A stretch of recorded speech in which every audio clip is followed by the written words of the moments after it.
Segmen Opinion.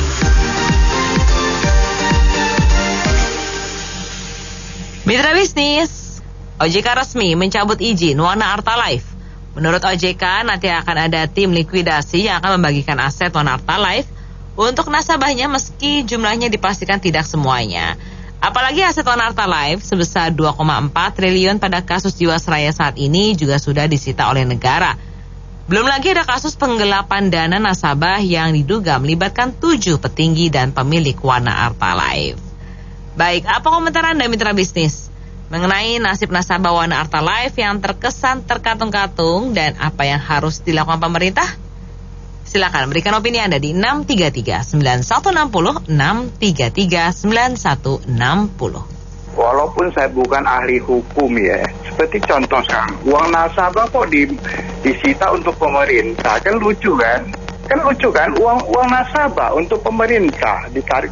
Karena saya tuh bingung hukum kita gimana jadinya tuh, benar nggak? Kecuali itu uang pemerintah korupsi, itu uang nasabah uang pribadi.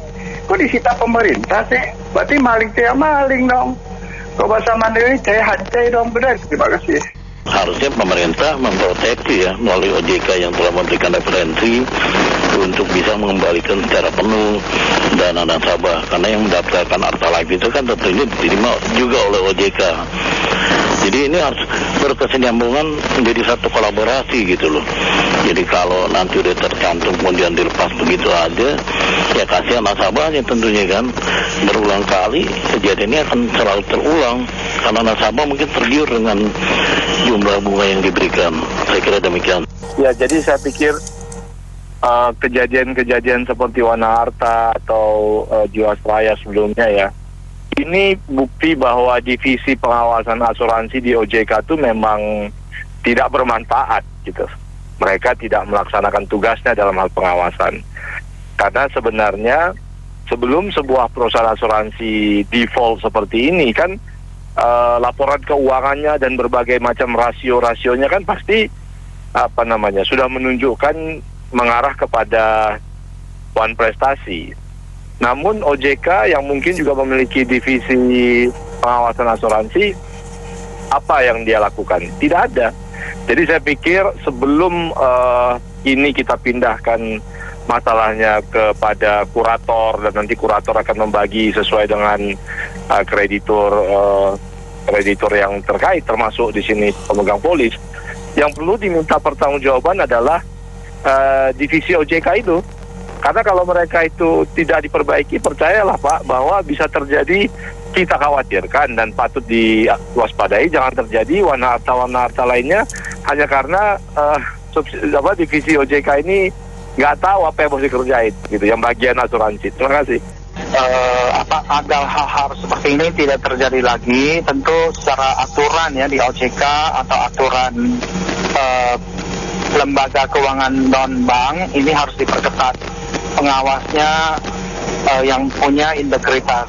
Lalu kepada pemiliknya bersama direksi-direksinya yang tadi juga secara ambil ya dana nasabah yang ditaruh di Wana Arta, itu semuanya itu harus dihukum setinggi-tingginya.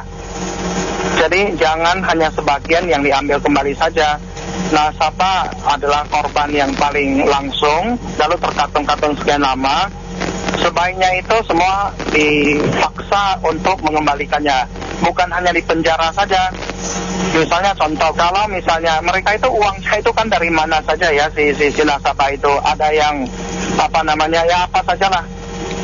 Kejadian itu kasihan sekali itu nasib terkatung-katung nasabah itu. Jadi misalnya orang itu sudah dipenjara setahun, tidak kembalikan semua asetnya, tambah penjara 2 tahun. 2 tahun tidak kembalikan, tambah penjara 4 tahun.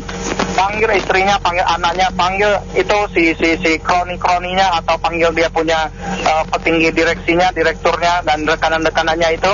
Tidak mungkin kalau tidak di-post, dipaksa, itu mereka tidak kembalikan. Mungkin mereka sudah invest taruhnya di Amerika, di Singapura, di Swiss, atau di mana. Tetapi asal orangnya itu betul-betul di-post dan dipaksa, pasti mereka akan kembalikan. Iya, begini memang keadaan asuransi lah, lembaga keuangan lain lah, atau investasi bodong lah. Penegakan hukumnya dan hukumnya sendiri dibuat lunak pada para penipunya. Bahkan undang-undang cipta kerja mau buat kalau minta maaf bisa dilepaskan. Wah, enak banget. Padahal uangnya para korban penipuan ini yang sudah ikut asuransi, ya, atau lembaga online koperasi, atau investasi bodong, arisan bodong dan lain sebagainya, hilang, tidak kembali. Terus menuntut berkali-kali, sia-sia. Mereka jadi jatuh miskin, kelaparan. Apa mau nanggung itu? Iya kan?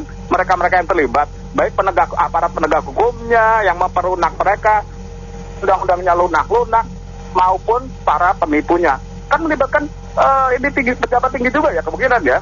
Ini menandakan negara kita memang kemungkinan dibuat kayak begini, disengaja kemungkinan untuk menguntungkan penjahat. Tadi belum kan ada undang-undang bebas bersyarat, ateis komunis saja bisa bebas bersyarat, apalagi penjahat yang lain gitu loh. Saya setuju tuh, memang bangsa kita tuh ya, kalau hukumnya kacau, pasti semuanya kacau. Masalah apa, mau dia koruptor ke agama, teroris, pasti nggak beres masa depan bangsa ini suram. Contohnya kan, hukum kita tuh membela yang gede.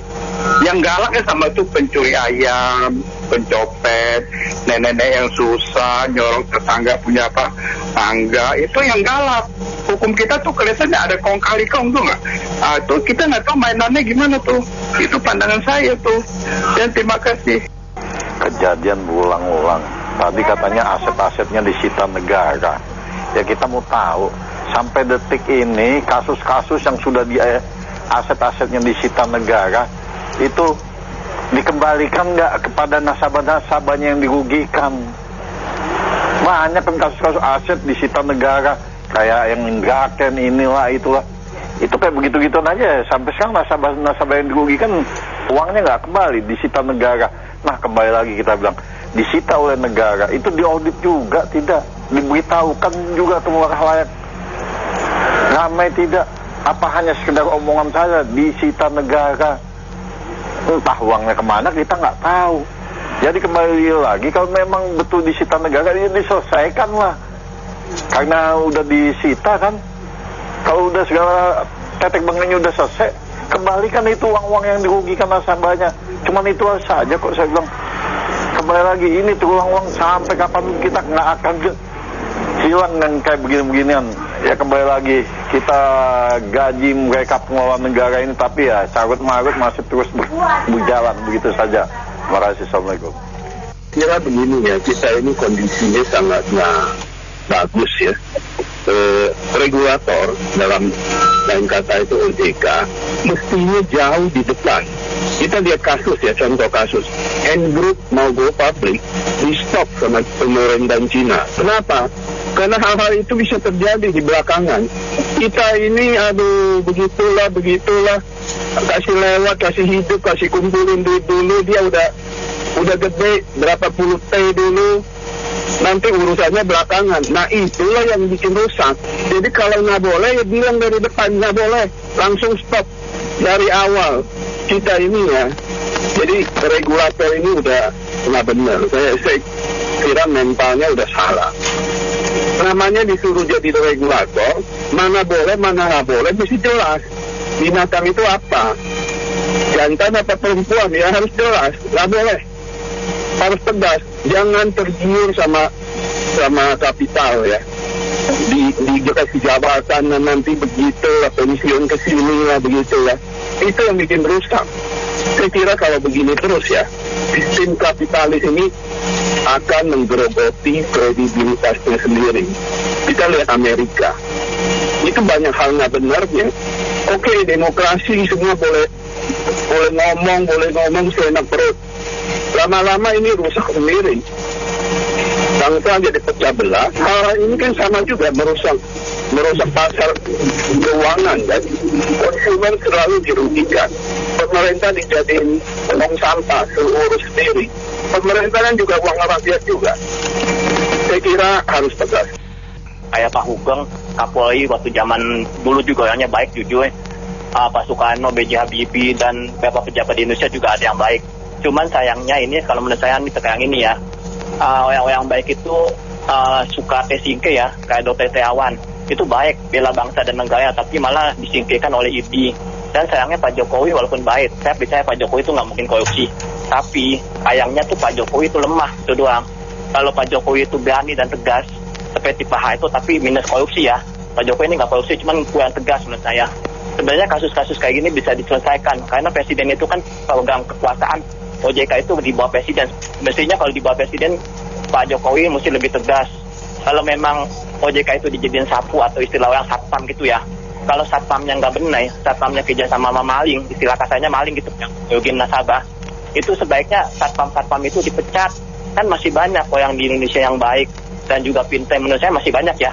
Mereka dipertahankan hanya kepentingan karena takut politik atau apa. Pak Jokowi itu didukung rakyat loh. 2 tahun ini gunakanlah kesempatan ini untuk membela rakyat benar-benar. Termasuk di bidang keuangan, ekonomi, jangan ada lagi kasus-kasus binomo, apalagi tuh Jiwasraya, segala kasus-kasus yang seperti ini jangan ada lagi. Kalau saya begini, emang ini sistemnya dulu diberesin deh nih. Habis sistem baru penyelenggaranya juga. Kalau enggak ya kita gini-gini doang, cuman cuap-cuap doang lah. Terus juga nanti kalau ketika, emang saya sih udah kecewa ya dengan rezim yang sekarang. Ketika rakyat itu dia harus kalau mau mengeluarkan uang dalam jumlah besar daftar ke OJK, tapi OJK sendiri nggak ada tanggung jawabnya juga, pengawasan mereka itu yang mengelola uang besar seperti itu kan. Udah kejadian, udah rame di sidang, ternyata hasilnya bukan dikembalikan kepada mereka para korban, tapi buat negara. Tapi kemarin negara kemana? Pengawasan negara kemana? Ini ketidakadilan sebenarnya gitu. Udah gitu hukumannya juga sangat singkat sekali gitu. Orang maling motor aja bisa 7 tahun. Tapi kalau yang kayak gini cuma 4 tahun. Itu kan sangat menyesakkan gitu loh. Kasusnya first travel juga dulu kan orang dari kampung recehan-recehan dikumpulin, uangnya dimakan. Apa nggak nyesek yang kayak begitu? Ya rezim yang sekarang makin parah, makin kesini ya gimana ya, masalah korupsi atau segala macam itu makin berani terang-terangan. Kenapa hukumannya dipermudah lagi, diperpendek lagi gitu. Saya sih lebih setuju kalau yang udah berat-berat, kalau dia ratusan miliar udah lah hukumannya mati di mesin. Perlu dibuat pemakaman khusus para koruptor gitu. Ya, jadi efek sosialnya itu lebih berdampak luas gitu loh. Terima kasih. Kadang saya agak sedikit bingung ya dengan fungsi dari OJK itu sebenarnya seluas apa dan tanggung jawabnya itu seperti apa. Karena ada OJK itu juga banyak terjadi kebobolan seperti kasus investasi, katanya sudah terdaftar ya dong di OJK segala, akhirnya menipu lagi nasabah. Jadi OJK ini perannya sebagai apa? Ini kadang-kadang saya agak rancu gitu. Saya melihat peristiwa ini kita harus menanggapinya bahwa dalam hal ini pemerintah mulai memikirkan agar yang namanya asuransi seperti ini juga diperlakukan seperti perbankan. Artinya apa? Artinya yang saya mau katakan harus sudah ada lembaga penjaminan. Seperti kalau perbankan kan ada LPS-nya untuk menjamin dengan syarat bunganya sekian dan lain-lain dijamin oleh pemerintah. Sebab kenapa? Kita lihat asuransi sekarang itu banyak sekali yang menghimpun dana seolah-olah hanya mengatasnamakan asuransi jiwa dan kesehatan, tetapi mereka juga menghimpun dana di dalam bentuk unit link. Dan di dalam prakteknya seperti kejadian Jiwasraya sama Wanabakti terjadi manipulasi pengelola sehingga yang dirugikan itu customer. Jadi pemerintah juga udah wajib, sepanjang pemerintah memberi kewenangan kepada industri asuransi untuk menghimpun dana. Yang terjadi seperti ini, seperti kejadian Wanabakti, saya ada beberapa teman mereka mengalami. Mau kemana lagi mereka mengklaim dana itu? Kalau kita dengar tadi dia aja di Jiwasraya ya hasilnya udah 2 triliun lebih pasti ditahan. Ini yang terakhir pasti dirugikan masyarakat. Dan hari ini industri asuransi begitu banyak yang dalam tanda kutip itu menghimpun dana. Jadi pemerintah harus pikirkan, sepanjang di dalam batasan syarat-syarat itu pemerintah harus menjamin dana masyarakat. Saya pikir ini harus mulai diterapkan. Tentu nggak bisa andalin OJK toh. Saya kira begitu. Terima kasih. Jadi saya tahu persis ya mengenai asuransi jiwa karena saya pernah lama bekerja di life insurance maupun general insurance. Bahkan saya ikut pelatihan dan kursus asuransi ya. Jadi yang namanya bisnis asuransi dari awalnya sampai akhir, kalau main bener, main konservatif, tidak ada ruginya. Ya, karena apa? Karena satu potong, kalau kita ibaratkan satu potong kue premi yang didapat oleh customer, itu seharusnya sudah terbagi dengan proporsional menurut aturan dari prinsip-prinsip asuransi itu sendiri. Di antaranya adalah pertama, dia harus mencadangkan dari premi itu untuk cadangan klaim atas own risk. Kedua, itu ada lagi cadangan premi. Belum lagi dia berkewajiban untuk mereasuransikan setiap tutupan asuransi yang dia terima dari customer. Karena itu peraturan yang diatur secara dunia juga gitu. Jadi satu potong premi yang didapat oleh dari customer itu sudah terbagi-bagi. Nah, saya curiga ini bagaimana OJK saya kan tahu nih sebabnya OJK menutup izinnya ini karena unsolvable istilahnya. Yang saya tahu unsolvable artinya rasio aset terhadap menutupi kewajiban itu minus, artinya di bawah 1. Padahal kita tahu bisnis asuransi itu tidak mempunyai stok seperti general trading. Jadi duit yang didapat utuh. Cuma kadang sekarang ini cost of insurance digede-gedein, gitu loh. Untuk yang memakmurkan masyarakat stafnya asuransi, nggak ada sense of belonging, nggak sense of crisis. Saya tahu itu. Belum lagi investasi mereka ancur-ancuran. Harusnya mereka mainnya lebih konservatif. Jadi menurut saya itu seharusnya penanganannya OJK itu yang penyertaan di jiwasraya harusnya digantiin oleh pemerintah dong untuk menutupi nasabahnya gitu loh. Nah terus aset-aset yang udah diambil oleh pejabatnya itu harus disita gitu loh. Hukumannya ini kalau ringan ya kalau di Indonesia gitu loh. Jadi kayak ini tumbuh subur di sini gitu loh. Orang udah nggak takut. Yang penting ya nipu aja. Ntar kalau dihukum paling berapa tahun gitu loh. Nah, kalau di Cina itu ada yang nipu-nipu gitu langsung hukum mati gitu loh. Jadi di sini itu orang nggak bakal takut kalau cuma kayak begini-begini doang. Ya kalau kita sebagai konsumen jadi ya gimana ya, mau percaya siapa ya?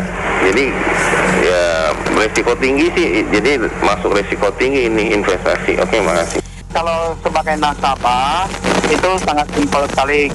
Jadi bagaimana caranya pemerintah dalam hal ini adalah penegak hukum, pemerintah mengejar terus direksi dan jajarannya sampai ke keluarga-keluarganya yang terkait, yang terlibat, agar asetnya itu seutuhnya dikembalikan kepada nasabah.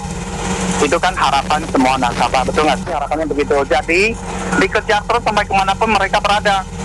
Kalau tidak ketemu, dipaksa dihukum berkali-kali lipat supaya mereka bisa menunjuk dan mengembalikan. Tidak mungkin mereka itu umpet di mana asal badannya itu dipenjarakan, dipaksa, tidak usah dipukul, dipaksa saja. Bagaimana caranya itu kepolisian atau lembaga hukum itu lebih tahu. Pasti mereka ketemu, tidak mungkin tidak ketemu. Apakah di Amerika, di Singapura, di Hong Kong, mana saja, pasti ketemu dan kembalikan seutuhnya ke nasabah. Kasus ini sangat mengganggu sekali ya. Kita lihat kalau misalkan 2 kasus yang telah diputus itu sangat merugikan nasabah. Pertama, ini adalah uang nasabah atau uang masyarakat, bukan uang hasil korupsi. Kenapa harus disita negara? Dan itu alasannya apa? Banyak sekali dari nasabah-nasabah itu merupakan uang dari simpanan dia, dari uang pensiun dia, ataupun uang yang memang dialokasikan buat anak-anak, pendidikan anak dan segala macam. Dan itu uang masyarakat. Kenapa harus disita negara? Alasannya nggak masuk akal. Kedua adalah Indonesia harus segera membenahi ini, karena nanti kepercayaan investor dengan iklim di Indonesia itu akan jadi masalah. Kenapa? Ketidakpastian hukum di Indonesia. Pertama, kita lihat kok selalu yang bilang kasus ini muncul baru ada tindakan. Lah selama ini kemana aja semuanya gitu. Padahal sebelumnya masyarakat sudah ada yang teriak-teriak juga, apakah ini benar, apakah itu benar, apakah benar, segala macam. Tapi tidak ada tindakan, sampai muncul baru ada tindakan dan keputusan juga salah. kita bilang begini, mereka yang hasil korupsi atau pembohongan seperti ini, lihat nilainya sangat besar sekali. Kita belum tahu juga ada beberapa kayak seperti money game dan yang lain nilai sangat besar sekali. Nah, keputusannya itu juga sangat rancu dalam arti adalah tidak sesuai dengan hukum yang ada. Mereka sudah sangat banyak, nilainya besar, hukumannya ringan. Nah, nanti semua orang kalau misalkan hukum ini tidak dibetulkan, akan banyak lagi money game atau hal-hal seperti ini di kemudian hari. Namun dengan hukum yang seminimal mungkin, apalagi ada aturan 2/3 hukuman telah dijalankan, dia bisa bicara bebas. Itu seperti itu. Baik mitra bisnis, kami cukupkan sesi Businessman Open untuk sesi kali ini. Terima kasih atas partisipasinya. Saya Anita Wijaya.